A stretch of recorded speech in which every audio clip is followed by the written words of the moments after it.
Hello students, welcome back. आज हम लोग थिंकर्स बिलीव एंड बिल्डिंग्स के बारे में पढ़ने वाले हैं, जिसमें हम लोग स्तूपास के बारे में डिटेल में पढ़ेंगे। स्तूपास क्यों बनाए जाते थे, कौन बनवाता था और इसका स्ट्रक्चर कैसा होता था, ये सब भी हम लोग इसमें पढ़ेंगे। तो स्टार्ट करते हैं।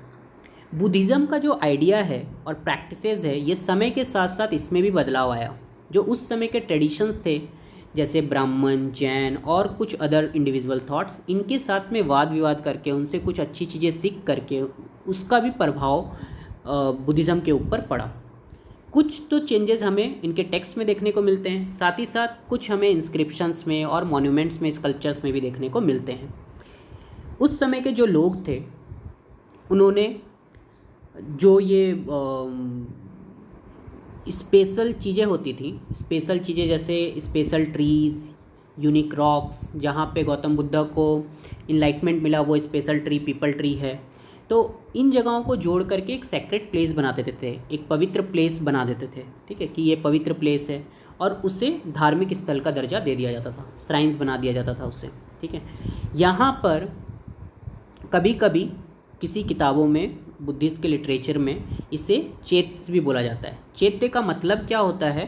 चैत्य जो वर्ड है वो चीता वर्ड से आया है। चीता का मतलब फ्यूनरल पेरे जो है, मतलब जो अंतिम संस्कार, जब आदमी मर जाता है और उसकी जो चिता बनती है, तो जलने के बाद में जो उसका राख बचता है, वहाँ पर एक मट्टी का गुंबद सा बना दिया जाता था। तो इसे ही बोलते हैं चैत्य, ऐसा और माना जाता है, ऐसा किताबों में, इंस्क्रिप्शंस में हमें देखने को मिलता है। इसके अगल बगल में मॉन्क्स लोग बैठ करके मेडिटेशन किया करते थे। ठीक है, तो पवित्र स्थान कौन कौन से होते थे जो बुद्धा से लाइफ से रिलेटेड हों? वैसी जगहें, जैसे पहला जहाँ पे वो जन्मे थे, लुम्बिनी, जहाँ पे उन्होंने इनलाइटमेंट पाया था, बोध गया, जहाँ पर उन्होंने पहला अपना स्पीच दिया था, सारनाथ, और जहाँ पे उन्हें निबन्ना मिला था, कुशीनगर। ठीक है, तो इन जगहों को स्पेशल सेक्रेट प्लेस, पवित्र प्लेस का दर्जा दिया जाता है। जब भी यहाँ पर कोई बड़े आदमी विज़िट करते होंगे तो वो कुछ स्पेशल करना चाहते होंगे। जैसे एक बार जब अशोका ने विज़िट किया था लुम्बिनी, तो वहाँ पर उन्होंने एक पिलर बनवाया था जो ये प्रूव करता है कि वो यहाँ आके जा चुके हैं। ठीक है, इसलिए अशोका ने वहाँ पे एक पिलर बनवाया था। अब स्तूपास बनाए ही क्यों जाते होंगे? स्तूपास इसलिए बनाए जाते थे, द मेजर रीज़न वॉज, यहाँ पर गौतम बुद्धा के अवशेष, जिसे इंग्लिश में रिलिक्स बोला जाता है, वो रखे जाते थे। गौतम बुद्धा के अवशेष में दो तरह के अवशेष हो सकते हैं। एक तो या तो उनका बॉडी पार्ट का कोई बचा हुआ पार्ट होगा, मतलब बॉडी पार्ट जो जलने के बाद में कुछ राख, मतलब कहने का, या फिर उनका कोई ऑब्जेक्ट, ठीक है, जो वो यूज़ करते थे। तो यूज़ वो क्या करते होंगे? कमंडल होगा, या फिर उनका बाउल होगा जिसमें वो खाना खाते थे, या फिर कुछ कपड़े होंगे। तो इस तरह की चीज़ों को उस टीले के अंदर दफनाया जाता था। तो स्तूपास का जनरल मतलब क्या है? एक मट्टी का बना हुआ या फिर कोई भी पत्थर से बना हुआ एक टीला। ठीक है, तो जैसे आप बालू का टीला देखते हो ना, वैसी टाइप का बस एक टीला है, उसके नीचे कोई जा नहीं सकता है, उसके अंदर नहीं घुस सकते आप, क्योंकि वो टीला है, मट्टी का बना हुआ है, तो उसके अंदर कुछ दफनाया गया है। ठीक है, एक किताब है जिसका नाम है अशोक वंदना। अशोक वंदना में जो अशोका का वंदना है, उसके अंदर किताब में ये लिखा गया है कि अशोका ने गौतम बुद्धा के जो अवशेष हैं, रिलिक्स है, उसे पूरे शहर में बंटवाया ताकि हर शहर में स्तूपा बन सके। ठीक है, और ये कब करवाया? 2nd सेंचुरी BCE में, बिफोर कॉमन एरा। तो उस समय बहुत सारे स्तूपास बनते हैं, जिसमें से कुछ फेमस स्तूपा हैं भारहाट, सांची और सारनाथ। ठीक है, ये तीनों स्तूपा का नाम आपको याद रखना है बाय हार्ट, भारहाट, सांची और सारनाथ। आप ये तीनों देख लो कैसे दिखते हैं, ये मतलब कहाँ कहाँ पर हैं मैप में, क्योंकि मैप भी आप लोग का आता है। सारनाथ उत्तर प्रदेश, भारहाट मध्य प्रदेश और सांची भी मध्य प्रदेश। देखो तीनों बीचों बीच में आपको दिख रहे होंगे, है ना। सांची जो है वो मध्य प्रदेश में, भारहाट भी मध्य प्रदेश, सारनाथ उत्तर प्रदेश। तो ये तीन इंपॉर्टेंट है। बाकी मैं आपको मैप लास्ट में करवा दूंगा, ठीक है, क्योंकि मैप से भी क्वेश्चन आप लोग के आते हैं। How were stupas built? Stupas बनते कैसे थे? ठीक है, स्तूपास जनरली जो इंस्क्रिप्शन से पता चला है, इसी स्तूपास के इंस्क्रिप्शन से, कि स्तूपा को बनाने के लिए लोग डोनेशन देते थे ताकि उसे और डेकोरेट किया जा सके। उसमें से मेजर होते थे किंग्स लोग, जैसे सतवाहनाज किंग लोग ने डोनेशन दिया था। गिल्ड्स लोग डोनेशन देते थे। गिल्ड्स जो होते हैं, गिल्ड्स का मतलब होता है एसोसिएशन। ठीक है, एसोसिएशन ऑफ क्राफ्ट्समैन लोग का ग्रुप। तो वो लोग भी इसमें डोनेशन दिया करते थे। जैसे आइवरी वर्कर्स लोग ने दिया था एक गेटवे बनाने का सांची का। सांची में टोटल 4 गेटवे हैं, उनमें से एक गेटवे इन्होंने बनवाया था। भिक्खूज और भिक्खुनीज लोग भी कंट्रीब्यूट करते थे मॉन्यूमेंट्स को बनवाने में। जो लोग कंट्रीब्यूट करते थे, कुछ लोगों का उनमें नाम, वो कहाँ से आए हैं, क्या वो करते हैं, ये भी मेंशन किया गया है। नेक्स्ट टॉपिक है the structure of the stupa. इसको पढ़ने से पहले मैं आपको एक बार स्ट्रक्चर दिखाना चाहूँगा ताकि आप और डिटेल में इसे समझ पाएँ। तो ये है स्ट्रक्चर स्तूपा का। इसमें आप ध्यान से देखो, ये जो आप गोल सा देख रहे हो ये है अंडा।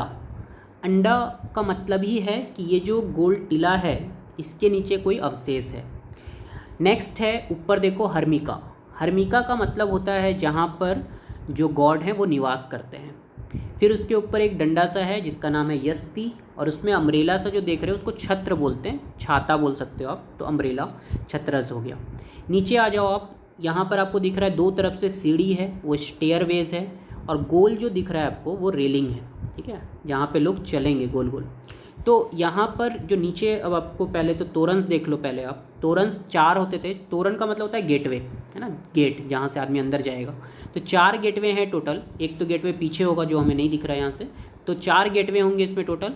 तो एक गेटवे जो ये आगे वाला दिख रहा है, यहाँ से लोग अंदर घुसेंगे, अंदर घुस करके सीढ़ी से ऊपर चढ़ेंगे और फिर ऊपर चढ़ करके गोल गोल इसमें क्लॉकवाइज डायरेक्शन में घूमेंगे, ठीक है। तो ये होता था स्ट्रक्चर किसका, स्तूपा का, ठीक है। वापस से हम लोग बुक में चलते हैं।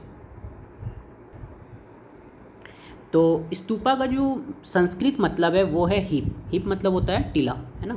तो इसे मतलब जो सेमी सर्कुलर माउंड है अर्थ पर, इसे ही अंडा बोला जाता है।